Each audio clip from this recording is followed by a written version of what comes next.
Interview with American Atheists. Conducted by David Silverman. American Atheists. Mr. Adams, you have been described as a radical atheist. Is this accurate? Douglas. Yes, I think I use the term radical rather loosely, just for emphasis. If you describe yourself as atheist, some people will say, don't you mean agnostic? I have to reply that I really do mean atheist. I really do not believe that there is a God. In fact, I am convinced that there is not a God, a subtle difference. I see not a shred of evidence to suggest that there is one. It's easier to say that I am a radical atheist just to signal that I really mean it, have thought about it a great deal, and that it's an opinion I hold seriously. It's funny how many people are genuinely surprised to hear a view expressed so strongly. In England, we seem to have drifted from vague, wishy-washy Anglicanism to vague, wishy-washy agnosticism, both of which I think betoken a desire not to have to think about things too much. People will then often say, but surely it's better to remain an agnostic just in case. This, to me, suggests such a level of silliness and muddle that I usually edge out of the conversation rather than get sucked into it. If it turns out that I've been wrong all along, and there is in fact a God, and if it further turned out that this kind of legalistic, cross-your-fingers-behind-your-back, Clintonian hair-splitting impressed him, then I think I would choose not to worship him anyway. Other people will ask how I can possibly claim to know. Isn't belief that there is not a God as irrational, arrogant, etc., as belief that there is a God? To which I say no, for several reasons. First of all, I do not believe that there is not a God. I don't see what belief has got to do with it. I believe or don't believe my 4-year-old daughter when she tells me that she didn't make that mess on the floor. I believe in justice and fair play, though I don't know exactly how we achieve them, other than by continually trying against all possible odds of success. I also believe that England should enter the European Monetary Union.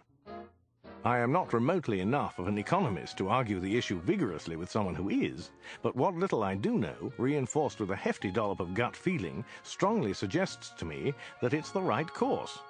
I could very easily turn out to be wrong, and I know that. These seem to me to be legitimate uses for the word believe. As a carapace for the protection of irrational notions from legitimate questions, however, I think that the word has a lot of mischief to answer for. So I do not believe that there is no God. I am, however, convinced that there is no God, which is a totally different stance and takes me on to my second reason. I don't accept the currently fashionable assertion that any view is automatically as worthy of respect as any equal and opposite view. My view is that the moon is made of rock. If someone says to me, well, you haven't been there, have you? You haven't seen it for yourself, so my view that it is made of Norwegian beaver cheese is equally valid. Then I can't even be bothered to argue. There is such a thing as the burden of proof, and in the case of God, as in the case of the composition of the moon, this has shifted radically. God used to be the best explanation we'd got, and we've now got vastly better ones. God is no longer an explanation of anything, but has instead become something that would itself need an insurmountable amount of explaining. So I don't think that being convinced that there is no God is as irrational or arrogant a point of view as belief that there is. I don't think the matter calls for even-handedness at all. American Atheists. How long have you been a non-believer? And what brought you to that realization? Douglas. Well, it's a rather corny story. As a teenager, I was a committed Christian. It was in my background. I used to work for the school chapel, in fact. Then one day, when I was about 18, I was walking down the street when I heard a street evangelist, and dutifully stopped to listen. As I listened, it began to be borne in on me that he was talking complete nonsense, and that I had better have a bit of a think about it. Now, I've put that a bit glibly. When I say I realized he was talking nonsense, what I mean is this. In the years I'd spent learning history, physics, Latin, math, I'd learned, the hard way, something about standards of argument, standards of proof, standards of logic, etc. In fact, we had just been learning how to spot the different types of logical fallacy, and it suddenly became apparent to me that these standards simply didn't seem to apply in religious matters. In religious education, we were asked to listen respectfully to arguments which, if they had been put forward in support of a view of, say, why the Corn Laws came to be abolished when they were, would have been laughed at as silly and childish, and, in terms of logic and proof, just plain wrong. Why was this? Well, in history, Even though the understanding of events, of cause and effect, is a matter of interpretation, and even though interpretation is in many ways a matter of opinion, nevertheless, those opinions and interpretations are honed to within an inch of their lives in the withering crossfire of argument and counter-argument. And those that are still standing are then subjected to a whole new round of challenges of fact and logic from the next generation of historians, and so on. All opinions are not equal. Some are a very great deal more robust, sophisticated and well supported in logic and argument than others. So I was already familiar with, and I'm afraid accepting of, the view that you couldn't apply the logic of physics to religion, that they were dealing with different types of truth. I now think this is baloney, but to continue. What astonished me, however, was the realization that the arguments in favor of religious ideas were so feeble and silly next to the robust arguments of something as interpretive and opinionated as history. In fact, they were embarrassingly childish.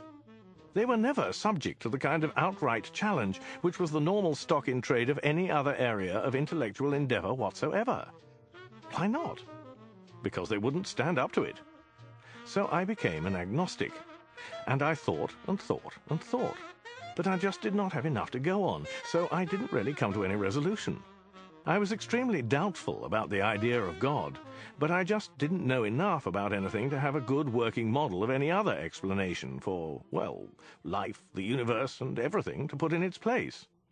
But I kept at it, and I kept reading, and I kept thinking.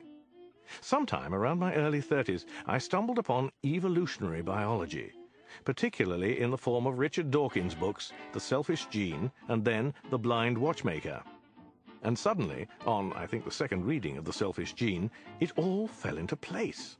It was a concept of such stunning simplicity, but it gave rise, naturally, to all of the infinite and baffling complexity of life. The awe it inspired in me made the awe that people talk about in respect of religious experience seem frankly silly beside it. I'd take the awe of understanding over the awe of ignorance any day. American Atheists.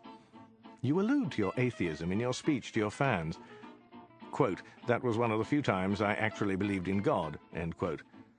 Is your atheism common knowledge among your fans, friends, and co-workers?